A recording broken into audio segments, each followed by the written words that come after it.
Brazilian forward Endrick Celta ভিগোর বিপক্ষে দুর্দান্ত একটা গোল করেছেন। এই টুর্নামেন্টে লিওনকে বাঁচিয়ে রাখার জন্য অনবদ্য অবদান রেখেছেন। একই সাথে ম্যাচে দুর্দান্ত পারফরমেন্সের পাশাপাশি কিছু গুরুত্বপূর্ণ আক্ষেপের প্রশ্ন করে গেছেন। এই আক্ষেপের প্রশ্নটা কেন করলাম সেটা যদি বুঝতে হয় তাহলে আপনাকে পুরো বিষয়টা বর্তমান অতীত সব কিছু নিয়ে আপনাকে বিবেচনা করে ভালো করে বুঝতে হবে। দেখুন, ব্রাজিল দীর্ঘদিন ধরে ফরওয়ার্ড লাইন নিয়ে অর্থাৎ সেন্টার ফরওয়ার্ড নিয়ে স্পেসিফিকভাবে যদি বলি এই জায়গাটায় স্ট্রাগল করছে বা এই জায়গায় ভালো একটা প্রোডাক্টিভ ছেলে তৈরি করতে পারেনি, কিংবা এই জায়গাটায় এমন কেউ তৈরি হয়ে আসেনি যে কিনা ভরসা যোগাবে, ফেনোমেননের সেই যুগটার কথা মনে করিয়ে দেবে। এন্দ্রিক যখন রিয়াল মাদ্রিদে যোগদান করে সেই সময় তাকে নিয়ে আসলে ওই ধরনের প্রত্যাশাটাই করা হচ্ছিল, কিন্তু দিনের পর দিন বেঞ্চে বসে থাকার পর এই এন্দ্রিক যখন শেষ মুহূর্তে আর উপায় না দেখে দলটা ত্যাগ করলেন, কিন্তু শুধু ত্যাগ করেনি, ত্যাগ করার আগে বলে গেছেন আমি এখানে আবার ফিরে আসব। এখন সেই যে ফিরে আসার বার্তাটা তিনি দিয়ে গেছেন সেটা কিন্তু তিনি দিনে দিনে প্রমাণ করে যাচ্ছেন লিওনের হয়ে। এই যে একটা বার্তা, এই বার্তাটাকে আপনাকে ভালো করে মনে রাখতে হবে। একই সাথে আক্ষেপের গল্পটা যদি আপনাকে বলি, দেখুন, একটা সম্ভাবনাময় ফুটবলার যখন তার ন্যাচারাল পজিশন থাকে সেন্টার ফরওয়ার্ড, সেই জায়গা থেকে অন্য একটা জায়গায় শিফট করে যখন আরও ভালো করার বা আরও ভালো করে কিছু করে দেখায়, তখন আপনি মনে মনে একটা প্রশ্ন করতে পারেন, রিয়াল মাদ্রিদে এই এন্দ্রিক কি আসলে অবহেলার শিকার হয়েছে না? কিছুটা অবহেলা তো হয়েছেই, কিন্তু রিয়াল মাদ্রিদের জায়গা থেকে কিছুটা পরিস্থিতির শিকারও বলা যেতে পারে। কিন্তু এই যে রিয়াল মাদ্রিদের এই জায়গাটায় পরিস্থিতির শিকার বলবো, আবার ওই এন্দ্রিক যখন আবার লিওনের হয়ে দুর্দান্ত পারফরমেন্স করে তখন আসলে আক্ষেপটা বেড়ে যায়।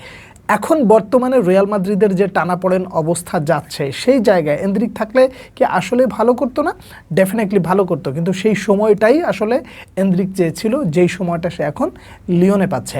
এই পুরো বিষয়টা আমি আপনাকে যদি আরও খোলামেলা বা বাস্তবসম্মতভাবে হাতে ধরে ধরে দেখিয়ে দেই তাহলে আপনি খুব ভালো করে বুঝতে সক্ষম হবেন। প্রথমত এই ছবিটার দিকে আপনি একটু ভালো করে লক্ষ্য করে দেখেন যে একজন সেন্টার ফরওয়ার্ড সে টোটালি আপনাকে খেলতেছে কোন জায়গাটায়? রাইট সাইডে। তার মানে কোচ তাকে রাইট ফরওয়ার্ড হিসেবেই মোটামুটি দলে অন্তর্ভুক্ত করেছে এবং সে তার পারফরমেন্সের গ্রাফটা দেখেন, এই জায়গাটায় সে কতটা প্রতিপক্ষের বিপক্ষে থ্রেট তৈরি করেছে। খেলেছে 90 মিনিট, একটা গোল করেছে, নামের পাশে কোনো অ্যাসিস্ট নাই। কিন্তু উল্লেখযোগ্যভাবে আপনি যদি এই চিত্রটা দেখেন তাহলে আপনি আরও অবাক হবেন যে এন্দ্রিক যতবার বলে করেছে, মানে প্রতিপক্ষের গোলবারের দিকে বলটা ছুঁড়েছে, প্রত্যেকটা বল সে আউট অফ দ্য বক্স অর্থাৎ ডি বক্সের বাইরে থেকে থ্রেট ক্রিয়েট করেছে। ইনফ্যাক্ট যে গোলটা করেছে সেই গোলটাও সে ডি বক্সের বাইরে থেকে করেছে। এই জায়গাটায় আরও একটা বিষয় খুব উল্লেখযোগ্য যে একজন মানুষ যে কিনা সেন্টার ফরওয়ার্ড, তাকে কোচ দলের প্রয়োজনে রাইট ফরওয়ার্ড হিসেবে খেলাচ্ছে, সে কিনা 4টা চান্স ক্রিয়েট করছে, একটা বিগ চান্স ক্রিয়েট করছে।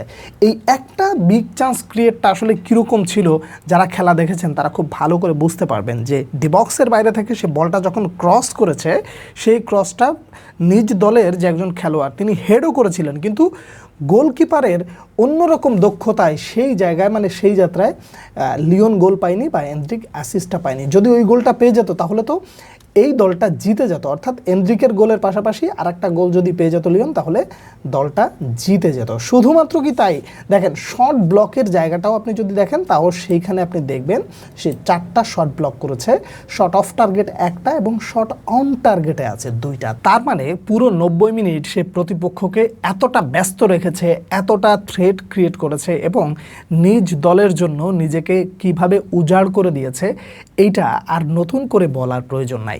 ঠিক একই অবস্থাটা আপনি যদি এই মুহূর্তে একটু রিয়াল মাদ্রিদের দিকে চিন্তা করেন, ফ্রাঙ্কো মাস্তান্তুনো, আমি অবশ্যই কারোর সাথে তুলনা করছি না, যেই বিশ্বাসটা ফ্রাঙ্কো মাস্তান্তুনোর উপরে করা হচ্ছে ওই বিশ্বাসটা এন্দ্রিককে কি রাইট ফরওয়ার্ড হিসেবে করা যেত কিনা, এটা কিন্তু একটা ভ্যালিড কোশ্চেন। এই কোশ্চেনের উত্তর আমি আপনি যদি খুঁজতে যাই তাহলে সেখানে অবশ্যই আক্ষেপ জন্মাবে অনেক বেশি। তার কারণ এন্দ্রিক শুধুমাত্র একটু সময় চেয়েছিল এবং যে আমি নিজেকে প্রমাণ করতে চাই সেই সময়টা তো আমাকে দিতে হবে, কারণ অল্প বয়সে রিয়াল মাদ্রিদে এসেছেন। সেই জায়গায় এখন রাইট নাও পরিস্থিতিটা কি? ফ্রাঙ্কো মাস্তান্তুরো সিজন শেষে হয়তোবা মানে রিয়াল মাদ্রিদ ছেড়ে অন্যত্র কোথাও হয়তোবা চলে যাবেন। আর তাই প্রশ্নটা এই জায়গাটাই দাঁড়ায় যে সিজন শেষে যে প্লেয়ারটাকে আপনি লোনে পাঠিয়ে দিচ্ছেন ওই প্লেয়ারটার উপরে এই সিজনে বেশ কিছু সময় আপনি স্পেন্ড করেছেন, তার উপরে ট্রাস্ট করেছেন। ওইটুকু বিশ্বাস যদি এনরিকের উপরে করা হতো তাহলে তার বোধহয় লোনে যাওয়া হতো না। কিন্তু অন্য জায়গা থেকে আবার এটাও বলা যায় যে এনরিক লোনে গিয়ে একেবারে খারাপ কিছু করে নাই, বরং নিজেকে প্রমাণ করার জন্য যে সময়টা আসলে সে চেয়েছিল সেই সময়টা সে ভালোভাবে কাজে লাগাচ্ছে। এই প্রশ্নগুলো আক্ষেপ ভালো লাগা দুটোই, অর্থাৎ এনরিক ভালো করলে যেমন ভালো পারফরমেন্স করলে যেমন ভালো লাগা কাজ করে, ঠিক তেমনিভাবে রিয়াল মাদ্রিদের এই মুহূর্তে যে পরিমাণ শূন্যতা কাজ করতেছে বা যেই জায়গাগুলোতে আসলে প্লেয়ারের ঘাটতি, যেই জায়গাগুলোতে আসলেই প্লেয়ারের প্রয়োজন ছিল, ঠিক ওই পারফরমেন্সটা যখন সে অন্য দলের হয়ে দেয় তখন আসলে আক্ষেপটা অনেক বড় হয়ে দাঁড়ায়। পরবর্তী সিজনে রিয়াল মাদ্রিদের জার্সিতে এনরিক মাঠ দাপিয়ে বেড়াবে কিনা এটা অনেক বড় একটা প্রশ্ন, যেহেতু ফ্রাঙ্কো মাস্তান্তুনো চলে যাচ্ছে বা চলে যাওয়ার একটা গুঞ্জন আমরা শুনছি যে সে হয়তোবা লোনে রিয়াল মাদ্রিদ ছাড়তে পারে। তাহলে ওই জায়গাটায় এনরিক তো নিশ্চয়ই ফিরে আসবে, কিন্তু যদি এনরিক ফিরে আসে তাহলে তাকে যদি এই সুযোগগুলো দেওয়া হয়, রাইট ফরওয়ার্ড হিসেবেও যদি তাকে ব্যবহার করা যায় তাহলে সে আসলেই ভালো করতে পারে। যারা লিওনের খেলা দেখেছেন তারা খুব ভালো করে জানবেন যে রাইট ফরওয়ার্ড হিসেবে এনরিক কেমন করছে। আমি আমার জায়গা থেকে আপনার সামনে পুরো বিষয়টা তুলে ধরার চেষ্টা করেছি। এনরিকের পটেনশিয়ালিটি নিয়ে আপনার কি আসলেই কোনো প্রশ্ন আছে? এনরিকের সম্ভাবনা নিয়ে আপনার মনের মধ্যে বিন্দু পরিমাণ কি সন্দেহ আছে? আপনার মতামতের অপেক্ষায় রইলাম। পরবর্তী ভিডিওতে আবার দেখা হচ্ছে, সে পর্যন্ত অনেক অনেক ভালো থাকবেন। আল্লাহ হাফেজ।